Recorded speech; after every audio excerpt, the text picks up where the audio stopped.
তারপরেও তারা আসবেন, চোখগুলো হবে নীল এবং কালো বর্ণ, নীলাভ চোখের, কালো। মুনকার নাকি উঠে বসিয়ে দেওয়া হবে। এবার তিনটা প্রশ্ন। প্রথমে প্রশ্ন হচ্ছে কি, মান রব, তোমার রবকে। তখন মুমিন বান্দা বুক ফুলিয়ে বলবে রব্বি আল্লাহ, আমার রবকে আল্লাহ।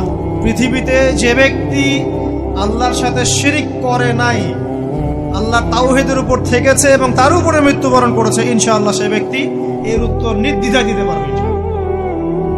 আর দুনিয়াতে যে বা যারাই আল্লাহর সাথে শিরিক করবে, আল্লাহর সাথে শিরকের পাবে লিপ্ত হবে, ওই অবস্থায় মারা যাবে, তাওহীদের উপর থাকবে না, কোশ্চিন কালেও মান রব্বুক উত্তর দিতে পারবে না। তারপরে প্রশ্ন হয়ে যাবে মা দীনুক, তোমার দিন কি ছিল? মুমিন বান্দা উত্তর দিবে কি, দীন ইসলাম, আমার দিন ছিল ইসলাম। এখানে শুনে রাখেন, পৃথিবীতে যারা ইসলামকে পরিপূর্ণরূপে পালন করবে তারাই এই উত্তর দিতে পারবে ইনশাআল্লাহ। যারা ইসলামকে ঠাট্টা বিদ্রুপের, হাসি তামাশার পাত্র বানিয়েছে, মন চাইলে কিছু করি, মন চাইলে কিছু করি না, সহজগুলো একটু আমল করি, বাকি কিছুর আমল ধারি না, হ্যাঁ, নামাজ পড়ি, সুদ ছাড়তে পারি না, ঠিক আছে, বছর বছর ওমরা করি, এদিকে ঘুষ দুর্নীতি ছাড়তে পারি না, ইসলামকে ঠাট্টা তামাশার পাত্র বানিয়েছে, এরা কোশ্চিন কালে উত্তর দিতে পারবে না। মা দিনে পরিপূর্ণরূপে ইসলামে প্রবেশ করতে বলেছেন আল্লাহ রাব্বুল আলামিন। যারা পরিপূর্ণরূপে ইসলামে প্রবেশ করবে এবং ইসলামের প্রতিটা মৌলিক বিধান মেনে চলবে, ইনশাআল্লাহ তারা এর উত্তর দিতে পারবে। এরপরে আসবে তৃতীয় প্রশ্ন। নবী সাল্লাল্লাহু আলাইহি ওয়াসাল্লামকে দেখানো হবে। যখন দেখানো হবে তখন সূর্য যখন ডুবে যায়, যে দৃশ্যটা আমরা দেখতে পারি না, ওই দৃশ্যটা ভেসে উঠবে এবং মুমিন বান্দা অস্থির হয়ে যাবে, বলবে আমাকে ছেড়ে দাও, আমি নামাজ পড়বো। সুবহানাল্লাহ। তার কারণ তার কাছে মনে হবে যে আসরের ওয়াক্ত হয়ে গেছে, আসরের ওয়াক্ত হয়ে গেছে, আসরের ওয়াক্ত চলে যাচ্ছে, আমাকে নামাজ পড়তে হবে। চিন্তা করেছেন? ওই যে একটা হাদিস আছে না, যে 7 শ্রেণীর মানুষকে আল্লাহ রাব্বুল আলামিন আরশের ছায়া দিবেন, তার মধ্যে এক শ্রেণীর মানুষকে যার অন্তর মসজিদের সাথে ঝুলে থাকে, তার মন মসজিদের সাথে ঝুলে ছিল, এই সূর্য ডুবে গেল বলে আমাকে ছেড়ে দাও, আমি নামাজ পড়তে যাব। তখন ফেরেশতারা বলবেন তোমাকে নামাজ পড়তে দেয়া হবে, তবে তার আগে তুমি এর উত্তর দাও। কি উত্তর? এই ব্যক্তির দিকে তাকাও। তখন নবী সাল্লাল্লাহু আলাইহি ওয়াসাল্লামকে দেখানো হবে, সাল্লাল্লাহু আলাইহি ওয়াসাল্লাম দরুদ পড়বেন, বলা হবে যে এই ব্যক্তি সম্পর্কে তোমার কি ধারণা? মান হাযা রাজুল বুইসা ফীকুম, এই ব্যক্তি কে, যাকে তোমাদের কাছে পাঠানো হয়েছিল? মুমিন ব্যক্তি নির্দ্বিধায় বলে দিবে যে তিনি হচ্ছেন আমার নবী মুহাম্মদুর রাসূলুল্লাহ সাল্লাল্লাহু আলাইহি ওয়াসাল্লাম। দেখুন, পৃথিবীতে যে বা যারাই নবী সাল্লাল্লাহু আলাইহি ওয়াসাল্লামের সুন্নতের উপর আমল করবে, ইনশাআল্লাহ সে তার উত্তর দিতে পারবে। দুনিয়াতে যারা নবীর সুন্নতের 5 পয়সা পরোয়া করছে না, তার আদর্শের 5 পয়সা দাম দিচ্ছে না, তারা কোশ্চিন কালে উত্তর দিতে পারবে। নাম হতে পারে আব্দুর রহমান, আব্দুর রহিম, নবীর সুন্নতের ধার ধারে না, তারা উত্তর দিতে পারবে। নবীর সুন্নতের গুরুত্ব কত গভীর, এটা আমাদেরকে এখান থেকে বুঝতে হবে। তাই প্রিয় যুবক ভাইরা, মুসলিম ভাইরা, আমাদের জীবনটাকে নবীর আদর্শ এবং সুন্নতে ঢেলে সাজাতে হবে। সকাল থেকে সন্ধ্যা পর্যন্ত প্রতিটা কাজ করবো কার তরিকায়? রাসূলের তরিকা। নামাজ পড়বো তার তরিকায়, রোজা, সিয়াম, হজ, যাকাত, আমল, মুআমালাত, আখলাক সব কার তরিকায়? নবী সাল্লাল্লাহু আলাইহি ওয়াসাল্লামের তরিকা অনুযায়ী ইনশাআল্লাহ। আল্লাহ পাক তৌফিক এনায়েত করুন, আমিন। এবার ফেরেশতা দুজন জিজ্ঞাসা করবেন অবাক হয়ে, তুমি কিভাবে এটা জানলে? তুমি কিভাবে এই 3টা প্রশ্নের উত্তর দিতে পারলে? কারণ বেশিরভাগ মানুষ তো উত্তর দিতে পারবে না, কারণ কিয়ামতের মাঠে 1999 জন মানুষ জাহান্নামে যাবে। তো এটা কঠিন পরীক্ষা। আল্লাহ রাসূল সাল্লাল্লাহু আলাইহি ওয়াসাল্লাম বলেছেন যে নিশ্চয়ই তোমাদেরকে এখানে পরীক্ষায় ফেলা হবে, আর তোমরা যদি এই পরীক্ষা জেনে তোমাদের মৃতদেরকে দাফন করা থেকে বিরত না থাকতে, তাহলে আমি তোমাদেরকে শুনিয়ে দিতাম কবরে কেমন পরীক্ষা হয়। মানে যদি আমরা শুনতে পারতাম যে কবরে কেমন পরীক্ষা হয়, আমরা ভয়ে আমাদের মৃতদেরকে দাফন পর্যন্ত করতাম না। এটা নবীজি বলছেন সাল্লাল্লাহু আলাইহি ওয়াসাল্লাম। তাকে জিজ্ঞাসা করা হবে যে তুমি কিভাবে জানলে এটা। বেশিরভাগ মানুষ তো পারে না উত্তর দিতে। তখন সেই ব্যক্তি বলে বসবে, সেই ব্যক্তি বলবে যে করাতু কিতাব আল্লাহ, আমি আল্লাহর কিতাব এই কোরআন পড়েছি। মুমিন বলবে আমি আল্লাহর কোরআন পড়েছি, ফাআমানতু বিহি, আমি এর উপর ঈমান এনেছিলাম, ওয়া সাদ্দাকতু, এবং সত্যায়ন করেছিলাম। অতএব দুনিয়াতে যারা দ্বীনের জ্ঞান অর্জন করছে না, কোরআন পড়ছে না, হাদিস পড়ছে না, পড়াশোনার চেষ্টা করছে না, জানার চেষ্টা করছে না, কবরে পার পাওয়া ডিফিকাল্ট আছে। এটা একটা অন্যতম প্রশ্ন। আমরা কিন্তু মনে করি 3টা প্রশ্ন হচ্ছে, আসলে প্রশ্ন হচ্ছে কয়টা? 4টা। 3টার পরে আরো একটা এক্সট্রা। কিভাবে জানলে?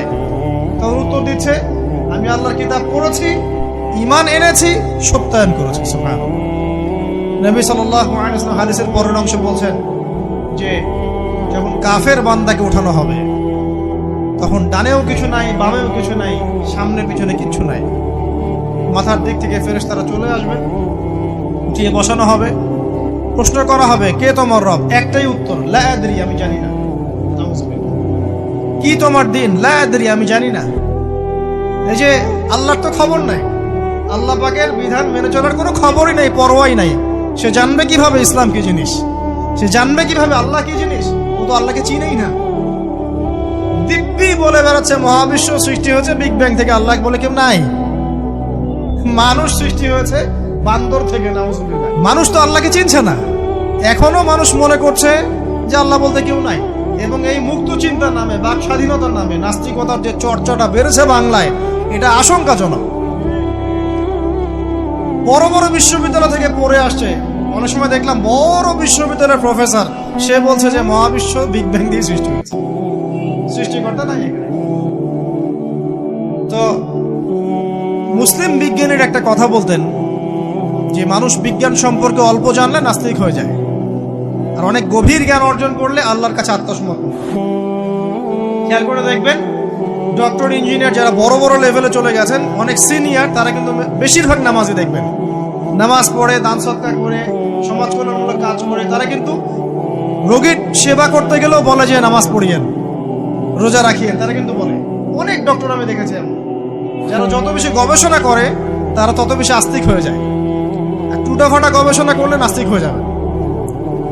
কত প্রশ্ন, ইসলামের এটা কেন, ওইটা কেন, ইসলামে বহুবিবাহ কেন, হ্যাঁ, ইসলামে কি পর্দার বিধান কেন, তারপরে ইসলামে এত রেস্ট্রিকশনস, এত বাইন্ডিংস কেন, হ্যাঁ, স্বাধীনতা নাই কেন, কত প্রশ্ন। ইসলামের এগেইনস্টে কত তীর এখন ছোড়া হচ্ছে। এই ব্যক্তি কেমন করে উত্তর দিবে যে মাহদিনুক, তোমার দিন কি? আল্লাহর দিকে কত প্রশ্ন ছোড়া হচ্ছে, কত শিরকের পাপ আমরা করছি, অনেক সময় মুসলিম হয়েও শিরকের পাপ করছি। কিভাবে উত্তর দিবে? মান রব্বুক। 3 নাম্বার প্রশ্ন যখন করা হবে এই ব্যক্তিকে, দেখো দেখি, সে বলবে যে আমি জানি না এই ব্যক্তিকে, তবে শুনেছিলাম, মানুষের মুখে শুনেছিলাম, মানুষ যা বলতো আমি তাই বলতাম। মানে সে রাসূল সাল্লাল্লাহু আলাইহি ওয়াসাল্লামের নাম শুনেছিল হয়তোবা, কিন্তু তার সুন্নত বা আদর্শ কখনো মেনে চলে নাই, পারল না। এবার জান্নাতি ব্যক্তি হলে কি হতো? ওই যে সূর্য ডুবছিল যেখানে, তার দৃষ্টির সীমা পর্যন্ত কবরকে প্রশস্ত করে দেন, এবং জান্নাতের একটা দরজা তার কবরে খুলে দেয়া হতো। এটা কিভাবে করা হবে সেটা আল্লাহ পাক জানেন, এটার ব্যাখ্যা করার জ্ঞান আল্লাহ আমাদেরকে দেন নাই। যেই মানুষের ক্ষুদ্র জ্ঞানে মানুষ ব্যাকটেরিয়া, ভাইরাস নিয়ে গবেষণা করতে হিমশিম খেয়ে যায়, সে মহাবিশ্বের স্রষ্টা নিয়ে কিভাবে গবেষণা? আল্লাহ পাকের অসীম জ্ঞানের সামনে আমার জ্ঞান কি? খুবই ক্ষুদ্র। হাদিসে এসেছে বুখারী শরীফের মধ্যে যে একটা মহাসমুদ্রের মধ্যে যদি একটা পাখি 1 ফোঁটা পানি উঠিয়ে নিয়ে যায়, ওই 1 ফোঁটা পানি হচ্ছে মহাবিশ্বের জ্ঞান, আর বাকি পুরো মহাসাগর হচ্ছে আল্লাহ পাকের জ্ঞান। তো আমরা এই ক্ষুদ্র জ্ঞানের মানুষ হয়ে আল্লাহর জ্ঞানকে কেমন করে পেনিট্রেট করতে পারি? তো আল্লাহ পাক জান্নাতের দরজাগুলো খুলে দিবেন, একটা দরজা খুলে দিবেন, সেখান থেকে বাতাস আসবে, জান্নাতের নাজ নিয়ামত উপভোগ করতে থাকবে, এবং তার রূহটাকে সবুজ রঙের পাখির আকৃতিতে জান্নাতে রেখে দেওয়া। ইল্লিন মানে ওখানে জান্নাতের নিয়ামত সে পাবে। এটাকে বলা হয় দারুল বারজাখ বা বারজাখের জীবন। জীবন অনেকগুলো, একটা ছিল রুহের জগৎ। রুহের জগতে আমরা সবাই ছিলাম। শোনেন, রুহের জগতে যার সাথে যার বন্ধুত্ব ভালোবাসা গভীর ছিল, দুনিয়াতে তার সাথে তার ভালোবাসা বেশি। এটা হয়তো জানেন না, জানতেন হাদিসটা? রুহের জগতে যদি কখনো আপনার সাথে আমার দেখা হয়ে থাকে, দুনিয়াতে আপনার সাথে আমার দেখা হবে ইনশাআল্লাহ। রুহের জগতে যদি আপনার আমার মধ্যে ঘনিষ্ঠ ভালোবাসা থেকে থাকে, এখানেও ভালোবাসা হয়ে যাবে ইনশাআল্লাহ।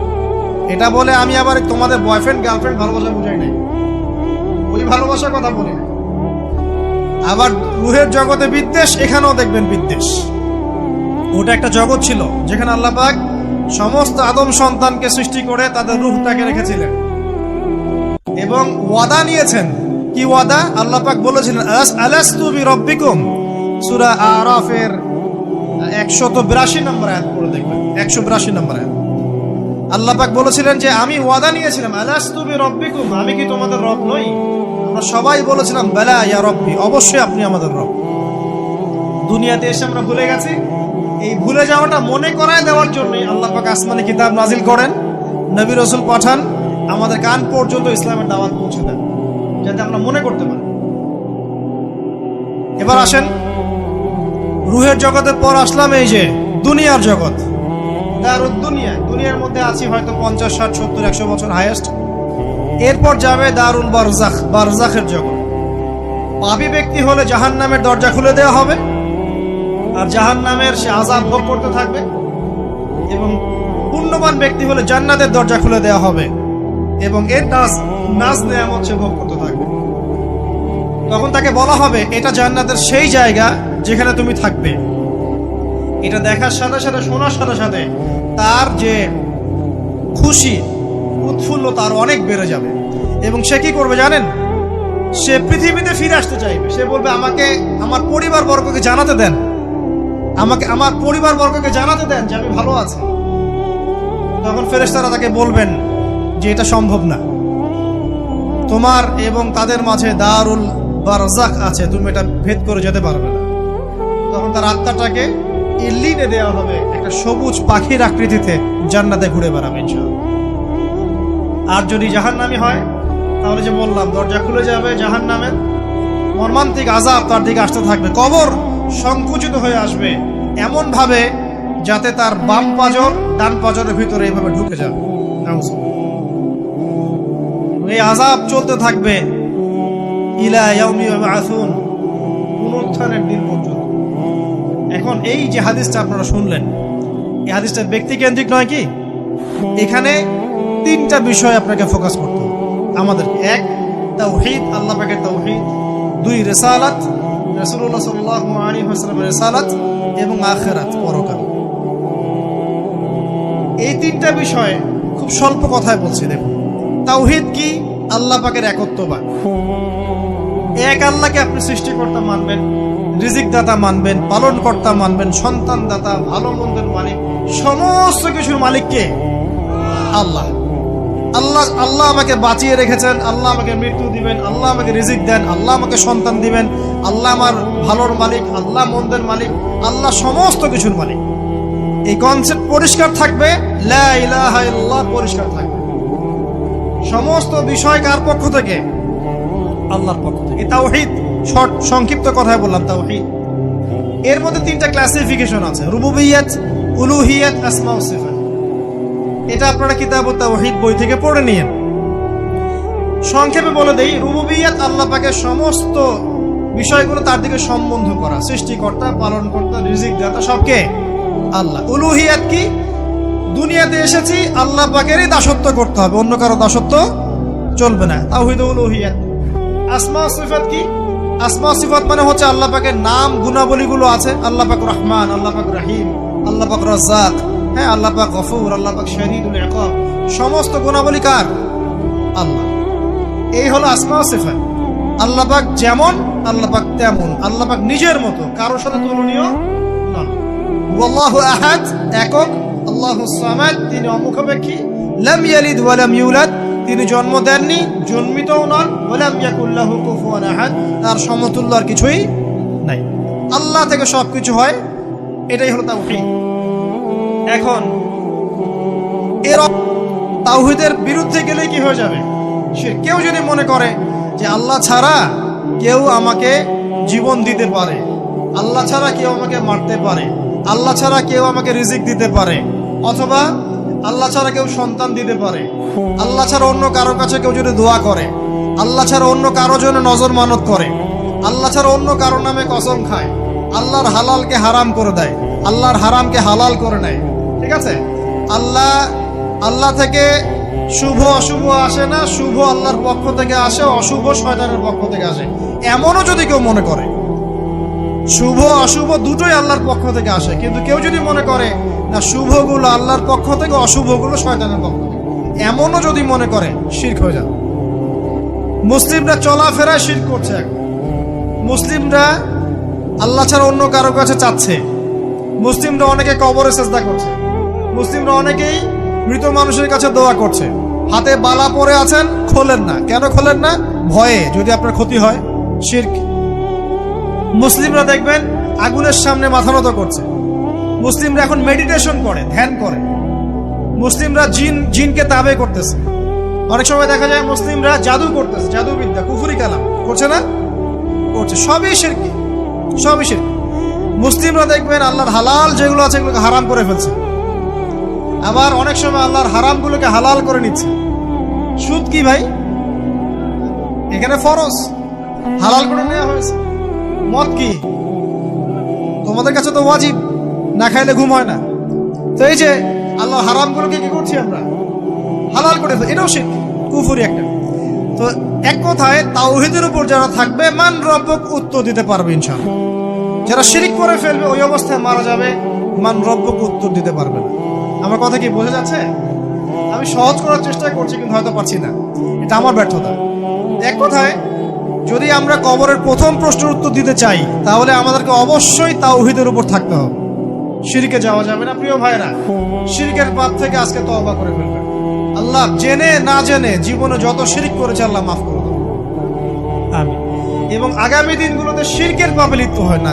প্রিয় ভাইরা, যদি আপনার আমল নামায় আসমান জমিন সমানও পাপ থাকে, শিরকের পাপটুকু না থাকে, আল্লাহ পাক আপনার পুরো পাপ মাফ করতে পারবেন ইনশাআল্লাহ। আল্লাহ পাক বলেছেন, মিরাজের রাতে নবী সাল্লাল্লাহু আলাইহি ওয়াসাল্লামকে আরশে আজিমের কাছে উঠিয়ে নিয়ে আল্লাহ পাক 3টা ওহী করেছেন। কয়টা ওহী? একটা ছিল 5 ওয়াক্ত নামাজ, ঠিক আছে? 2 নাম্বার হচ্ছে সূরা বাকারার শেষের 3টা আয়াত। 3 নাম্বার একটা ওয়াদা, একটা প্রতিশ্রুতি। সেটা কি? হে মুহাম্মদ সাল্লাল্লাহু আলাইহি ওয়াসাল্লাম, তোমার উম্মতের মধ্যে কেউ যদি আসমান জমিন সমান পাপ নিয়ে আমার সামনে হাজির হয়, কিন্তু আমার সাথে কাউকে শরিক না করে, শিরক না করে, তাহলে আমি আল্লাহ তার সামনে আসমান জমিন সমান ক্ষমা নিয়ে হাজির হব, মানে মাফ করে দেওয়া হবে ইনশাআল্লাহ। অতএব শিরকের পাপে যায় না, ইনশাআল্লাহ জান্নাতে যাওয়া যায়। যে ব্যক্তি মন থেকে একবার লা ইলাহা ইল্লাল্লাহ পড়েছে, সমস্ত বিষয় আল্লাহর দিকে সুপর্দ করে, তার অন্যান্য অনেক পাপ থাকতে পারে, আল্লাহ পাক চাইলে সব পাপ মাফ করতে পারে। অতএব মান রব্বক উত্তর দিতে চাইলে শিরকের পাপে যাওয়া যাবে? যাবে না। আধুনিক শিরকের মধ্যে সবচেয়ে ভয়ঙ্করটা হচ্ছে এটা, যে আমরা আল্লাহর হালালকে হারাম করে নিচ্ছি, হারামকে আবার হালাল করে নিচ্ছি। এখানে যায় না। সবকিছু আল্লাহ থেকে আসে, দোয়া আল্লাহর জন্য করবেন, নামাজ আল্লাহর জন্য, সবকিছু ইবাদত আল্লাহর জন্য, দ্বীনি ইলম অর্জন আল্লাহর জন্য। প্রতিটা কাজের করার আগে নিয়াত ফিক্স করবেন, কেন করব? পরকালীন স্বার্থ থাকলে করব, না হলে করব না। কেন তুমি টিকটকে যাবা না? কারণ পরকালীন কোনো স্বার্থ নাই। কেন তুমি ফ্রি মিক্সিং অ্যাফেয়ার্সে যাবা না? কারণ পরকালীন কোনো স্বার্থ নাই। কেন মদ খাবা না? পরকালীন কোনো স্বার্থ নাই। কেন মিউজিকে যাচ্ছ না? কারণ পরকালীন কোনো স্বার্থ নাই। কেন তুমি এই যে সুদ খাবা না? কারণ পরকালীন কোনো স্বার্থ নাই। যে কাজে পরকালীন কোনো স্বার্থ নাই, সে কাজে কোনো মুমিন মুসলিম নাই। কেন নামাজ পড়বো? কারণ পরকালীন স্বার্থ আছে। কেন রোজা রাখবো? পরকালীন স্বার্থ আছে। কেন আমি হালাল বিয়ে করব, হারাম জেনায় যাব না? পরকালের স্বার্থ আছে। কেন আমি যাকাত দিব, ব্যবসা করব, সুদ খাবো না? কারণ পরকালের স্বার্থ আছে। কেন ইসলামের দাওয়াত দিব? পরকালের স্বার্থ আছে। কেন হাদিস প্রচার করব? কারণ পরকালের স্বার্থ আছে। ইসলামের জন্য সবর করব কেন? পরকালের স্বার্থ আছে। পরকালের স্বার্থ যেখানে, মুসলিম সেখানে। পরকালীন স্বার্থ নাই, আমরা নাই। প্রত্যেকটা কাজ করার আগে নিয়তটা ফিক্স করতে হবে, পরকালের কোনো স্বার্থ আছে? যদি বলে হ্যাঁ আছে, তাহলে করবে। স্বার্থ নাই, আমি নাই। কোনো ফুজুল কি বাত বা ফাহেসা কোনো কাজ, এইসব কাজে আমরা নাই, বিকজ এগুলোতে কোনো পরকালীন স্বার্থ নাই। ব্যাস, আমাদের জীবনের প্রতিটা মোমেন্ট, প্রতিটা সেকেন্ড আল্লাহর দেয়া দান। আমি নিজের ইচ্ছা মতো এটাকে অপব্যয় করতে পারি না। হ্যাঁ, আপনি মিউজিক শুনতে চান, আপনি সং পছন্দ করেন, আপনি নাশিদ শোনেন, ইসলামিক নাশিদ শোনেন, ওখানে আপনার ঈমান একটু দীপ্ত হবে, পরকালীন স্বার্থ আছে। আপনি নিজের যৌন চাহিদাকে দমন করতে পারছেন না, হালালভাবে বিয়ে করে নেন। বিয়ে করার পর আপনি যত ইচ্ছা স্ত্রীকে মহব্বত করেন, প্রত্যেকটা মহব্বতে নাকি পাবেন। এমনকি স্ত্রীর দিকে নেক নজরে তাকাবেন, তাতেও নাকি। তার মুখে খাবার তুলে দেবেন, তাতেও নাকি। তার হাত ধরে হাঁটবেন, তাতেও নাকি। তাকে নিয়ে রাত্রে চাঁদ দেখবেন, তাতেও নাকি। আপনি আপনার নিয়তটাকে চেঞ্জ করেন, কাজের ডাইরেকশন চেঞ্জ করেন। পরকালের স্বার্থ থাকলে করবো, না হলে করবো না। আপনি পছন্দ করেন ঘুরে বেড়াতে, আল্লাহর দিনের দায়ী হয়ে ঘুরে বেড়ান না, সমস্যা কি? আল্লাহর জমিন ঘুরে দেখেন, এসব অবান্তর কাজে লিপ্ত না থেকে আল্লাহ পাকের নিদর্শনগুলো ঘুরে দেখেন, আপনার ঈমান বাড়বে ইনশাআল্লাহ। আপনার সংস্কৃতি ভালো লাগে, ইসলামিক সংস্কৃতি মেনে চলেন। আপনি কবিতা লিখতে ভালোবাসেন, ইসলামিক কোনো কবিতা লেখেন। আপনি উপন্যাস পড়তে ভালোবাসেন, ইসলামিক কোনো উপন্যাস পড়েন। আমি বলছি না এগুলোর বাইরে কোনো পড়াশোনা করা যাবে না, এমনটা আমি কিন্তু বলছি না। আমি বলছি আপনি আপনার পুরো কাজটাকে আগে ফিক্স করবেন, পরকালের কোনো স্বার্থ আছে কি নাই। যদি হ্যাঁ দেখা যায় হ্যাঁ পরকালের স্বার্থ ঠিক আছে, অবশ্যই করেন, কোনো সমস্যা নেই। আল্লাহ বোঝার তৌফিক দান করুন। তো দেখুন প্রিয় ভাইরা, শিরকের পাপে যাওয়া যাবে না। এই শিরকের পাপ না থাকলে আমলনামায় ইনশাআল্লাহ আমরা জান্নাতে যাব এবং কবরের উত্তর দিতে পারবো ইনশাআল্লাহ। মান রব্বুক, উত্তর পাস ইনশাআল্লাহ। তারপরে কি? মাদিনু। এক কথায় ইসলামের অনেক বিধিবিধান আছে, নামাজ, কালিমা, সওম, যাকাত, হজ সব আছে। আমর বিল মারুফ, নাহি আনিল মুনকার, পিতামাতার খেদমত, প্রতিবেশীর অধিকার, স্ত্রীর অধিকার, তারপরে সন্তানদের অধিকার, যাকাত সবকিছুই আছে। এখন যদি ইসলামের কিছু অংশকে মেনে নেন, কিছু অংশকে না মানেন, এটা কিন্তু কুফরি। ইসলামের কিছু অংশকে মানছেন, কিছু অংশকে মানছেন না, এটা কিন্তু কুফরি। ইসলামের পরিপূর্ণ বিধানটাকে যদি মেনে চলেন, ইনশাআল্লাহু আযজা ওয়া জাল আপনি মাদিনুক উত্তর দিতে পারবেন। আপনি আমল করতে পারেন না পারেন, মনে করেন আপনি আমল করতে পারছেন না, কিন্তু আপনি আকীদা পোষণ করছেন যে হ্যাঁ ইসলামে যা আছে আমি সবকিছু মেনে চলি, কিন্তু হয়তো আমল করতে গিয়ে আমি পারছি না। আমি হয়তো নামাজ 5 ওয়াক্ত পড়তে হয়, আমি জানি, আমি মানি, কিন্তু আমার মাঝে মাঝে মিস হচ্ছে, মাঝে মাঝে আমি জামাত মিস করে ফেলছি। আপনি মানেন যে সওম রাখতে হয়, মাঝে মাঝে আপনার সওম মিস হয়ে যাচ্ছে, কিন্তু আপনি বিশ্বাস করেন যে হ্যাঁ আপনি সওম রাখতে হয়, আপনার আকীদা ঠিক আছে। আপনি যাকাত দেন নাই এতদিন, কিন্তু আকীদা রাখেন হ্যাঁ দিতে হয়, আমি সুযোগ পেলে দিয়ে দিব। এই যে কনসেপ্টটা ক্লিয়ার রাখা যায় না, ইসলামের বিধানগুলো প্রতিটা আমি মানি মন থেকে, হয়তো আমল করতে গিয়ে আমি পেরে উঠতেছি না বা হয়ে উঠছে না।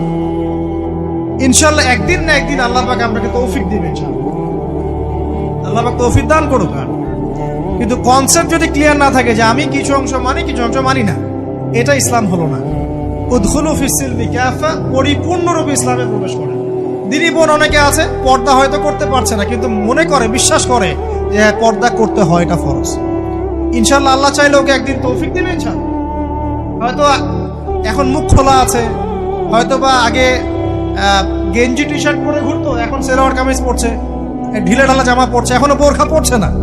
ওকে তুচ্ছ তাচ্ছিল্য করার দরকার নাই আপাতত। ওকে আরো বুঝান, আরো নরম হন, আরো বুঝিয়ে সুঝিয়ে ইসলামের দিকে আনার চেষ্টা করেন। এতদূর এসেছে, ওই পর্যন্ত যাবে ইনশাআল্লাহ। কারণ ও বিশ্বাস করে হ্যাঁ পর্দা করতে হয়, আমি মানি পর্দা করতে হয়, কিন্তু আমি এখন করতে পারছি না, ইনশাআল্লাহ করবো। আল্লাহ পাক চাইলে তৌফিক দিবেন ইনশাআল্লাহ। তো এই যে বিষয়টা, যে ইসলামকে মনে আগে ধারণ করা, যে না আমি মানি ইসলামের প্রত্যেকটা বিধান ঠিক আছে। চুরি করলে চোরের হাত কাটতে হয়, ইসলাম বলেছে। ডাকাতি করলে শাস্তি আছে। জেনা যদি কেউ করে 100 বেত্রাঘাত, মদ খাইলে 40টা বেত্রাঘাত, ব্যভিচার যদি করে কেউ, এই পরকীয়া করে বিবাহিত ব্যক্তি, রজম। এগুলো কেসাস, একজন একজনকে হত্যা করলে তাকেও কেসাস করতে হয়। এই বিধানগুলো আছে। এখন আপনি বলতে পারেন আমি এই ওয়ার্ল্ডের প্রেক্ষাপটে এটাকে বাস্তবায়ন করতে পারছি না, কিন্তু আমি বিশ্বাস করি ইসলামে বিধানগুলো আছে, এটা আল্লাহর বিধান। ইনশাল্লাহ আপনি মাফ পেয়ে যাবেন, ইনশাল্লাহ আল্লাহ চাইলে আপনি মাফও পেয়ে যাবেন।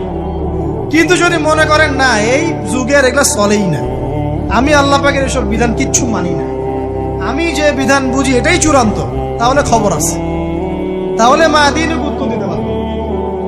বুঝেন বিষয়টা, বোঝেন, আকীদাটা ক্লিয়ার করেন যে না আমি পারতেছি না এটা একটা বিষয়, কিন্তু আমি বিশ্বাস করি ইসলামের এগুলো অংশ, হয়তো আমি এখন পারছি না, ইনশাল্লাহ ভবিষ্যতে পারবো। আল্লাহ চাইলে আপনাকে তৌফিক দিবেন ইনশাআল্লাহ। আমরা দোয়া করি আল্লাহ পাক আমাদেরকে পরিপূর্ণরূপে ইসলামে প্রবেশ করার তৌফিক দান করুন। আর সর্বশেষ কি, এটা যদি করতে পারে মায়াদিনিক উত্তর দিতে পারবে। মান নবিয়ুকে উত্তর কখন দিতে পারবে? যখন একজন ব্যক্তি সারা জীবন নবী সাল্লাল্লাহু আলাইহি ওয়াসাল্লামের সুন্নতের উপর আমল করতে পারবে। এই যে ঘুম থেকে উঠলেন, ব্যাস ব্রাশটা নিয়ে দৌড়ে চলে গেলেন বাথরুমে, কি জন্য? ঘুম থেকে উঠলেন, আগে চোখটা একটু ঘষতে হবে, মুখে হাত দিতে হবে, তারপরে আপনি দোয়া পড়বেন। কি দোয়া পড়বেন? আলহামদুলিল্লাহিল্লাযী আহইয়ানা বা'দা মা আমাতানা ওয়া ইলাইহিন নুশুর। তারপরে আপনি যাবেন বাথরুমে। দোয়াটা না পড়ে কেন গেলেন? ঘুমাচ্ছেন, ঘুমানোর আগে আপনি অবশ্যই বলবেন। ঘুমানোর আগে একদম একটা গান শুনে, একটা গার্লফ্রেন্ডের সাথে 10টা মিনিট কথা বলে, হ্যাঁ জান রাখি, ব্যাস, তারপরে ঘুমিয়ে গেলেন। ঘুমটা আপনার জন্য ইবাদত হলো না? হারামে লিপ্ত হলেন না? আল্লাহুম্মা বিইসমিকা আমুতু ওয়া আহইয়া পড়তেন, সূরা মুলক পড়তেন, সূরা কাফিরুন পড়তেন, সূরা ফালাক নাস ইখলাস পড়তেন, ঘুমিয়ে যেতেন। পুরো ঘুমটাই ইবাদত, পুরো ঘুমটাই নাকি ঘুমিয়ে আছেন নাকি পাচ্ছেন? আপনি ইচ্ছাকৃতভাবে আপনার আমলটা নষ্ট করলেন। ইস্তেঞ্জা করতে গেছেন, ইস্তেঞ্জা করতে গিয়ে গান শুরু করে দিল বাথরুমে। বাথরুম সিঙ্গার আছে না কিছু? বাথরুমে গান গাওয়ার জায়গা নেই, তো ওখানে গান শুরু করুন। বাথরুমে গান গাবেন কেন? আপনি ঢোকার সময় বলবেন কি, বিসমিল্লাহ আল্লাহুম্মা ইন্নী আউযু বিকা মিনাল খুবসি ওয়াল খাবাইস। এরপর ইস্তেঞ্জা করবেন, তারপরে আপনি গুফরানাকা বলে বের হয়ে আসবেন। পুরো ইস্তেঞ্জার সময়টুকু নাকি? নামাজ পড়তে দাঁড়িয়েছেন, এখানে রিয়া কোনো লৌকিকতা থাকবে না, লোকজন আমাকে দেখছে আমি ভালো করে নামাজ পড়ি, এমন থাকবে না। নামাজে দাঁড়িয়েছেন আল্লাহর জন্য খালেস। এখন আল্লাহ আপনার মাঝখানে আর কেউ নাই, আল্লাহ আপনার মাঝখানে আর কেউ নাই। এমনকি যা ইচ্ছা তাই নামাজ পড়বেন। একদল বের হয়েছে, এখন দেখি 2 ওয়াক্ত নামাজ পড়ে। তাদের বক্তব্য হচ্ছে যে 5 ওয়াক্ত নামাজ নাকি কোরআনে নাই, আর ওরা খালি কোরআন মানে হাদিস নাকি মানে না। কত যে ফেরকা এখন বের হয়েছে আল্লাহ ভালো জানে। তো 5 ওয়াক্ত নামাজ কোরআনে নাই বলে, সুবহানাল্লাহ। তো 2 ওয়াক্ত নামাজ পড়ে। এখন নামাজ কি মন গরম ভাবে পড়লেই হবে? ফজরের নামাজে দাঁড়িয়েছেন, ফজর নামাজ কয় রাকাত? 2 রাকাত। এখন আমি যদি বলি নামাজ তো ভালো কাজ, 2-এর জায়গায় 4 পড়লে কি সমস্যা ফজরে? যদি এমনটা বলি হবে? কেন হবে না? কারণ নবী সাল্লাল্লাহু আলাইহি ওয়াসাল্লাম 2 পড়েছেন, আমাকে 2 পড়তে হবে, সিম্পল। 4 পড়লে আপনার নামাজ বাতিল। ফজরের নামাজ 4 রাকাত পড়লে নামাজ কি বাতিল হবে না? মাগরিবের নামাজে দাঁড়িয়েছেন, 3 রাকাত নামাজ। এখন আপনি মনে চিন্তা করছেন না 3-এর জায়গায় আমি 4 পড়বো, 5 পড়বো। নামাজ তো ভালো জিনিস, বেশি করলে কি সমস্যা? সবকিছু বেশি করতে হয় না। রাসূলুল্লাহ সাল্লাল্লাহু আলাইহি ওয়াসাল্লাম যা দিয়েছেন তাই করতে হয়, এর নাম সুন্নত। বাইরে গেলে হবে কি? বেদাত। প্রত্যেকটা কাজ খেয়াল করতে হবে, প্রত্যেকটা আমল এভাবে। নামাজ, এই যে রোজা রাখবেন, রমজান মাসে রোজা রাখলে এটা ফরজ। আর আপনি চিন্তা করেন রোজা তো ভালো জিনিস, আমি রমজানেও রাখবো, শাবান পুরো 2 মাসে রাখবো, হবে? দেখেন নফল বিষয়টা আলাদা, আমি ফরজের কথা বলছি। কেউ যদি মনে করে ফরজ রোজা আমি 2 মাসে রাখবো, রমজানও রাখবো, শাবানেও রাখবো, রোজা ভালো জিনিস করলে কি সমস্যা? হবে? হবে না। এভাবেই হজ করতে হয় ওইখানে আরাফার মাঠে। আপনি মনে করেন কুড়িগ্রামে হজের একটা জায়গা বানাইলাম আমরা, এমনও কিন্তু জায়গা আছে মানুষ অন্য জায়গায় হজ করে, কিন্তু আপনি ভাবছেন এমনি বলছি। এমন অনেক ফেরকা আছে মুসলিমদের মধ্যে, মুসলিম নামধারী, এগুলো মুসলিম না, হজেরও জায়গা বানাইছে আলাদা, ওখানে হজ করে, ওখানে তাওয়াফ করে। এখন হজ যেখানে করতে হবে ওখানে না করে যদি এখানে করি, হবে? হবে না। যাকাত দেওয়ার একটা লিমিট আছে, এইটুক দিতে হবে। আপনি এখন কম দিলেন, হবে? আবার দিলেন না আমি একদম বেশি দিয়ে ফাটায় ফেলাবো একেবারে, সেখানে হবে? এই জিনিসগুলো খেয়াল রাখতে হবে। যে আমাদের এক কথায় নবী সাল্লাল্লাহু আলাইহি ওয়াসাল্লামের সুন্নাহটা মেনে চলা। আমলের ক্ষেত্রেও একইভাবে, আপনার অর্থনৈতিক জীবনেও, নামাজ রোজা হজ জাকাত আপনার পারফেক্ট।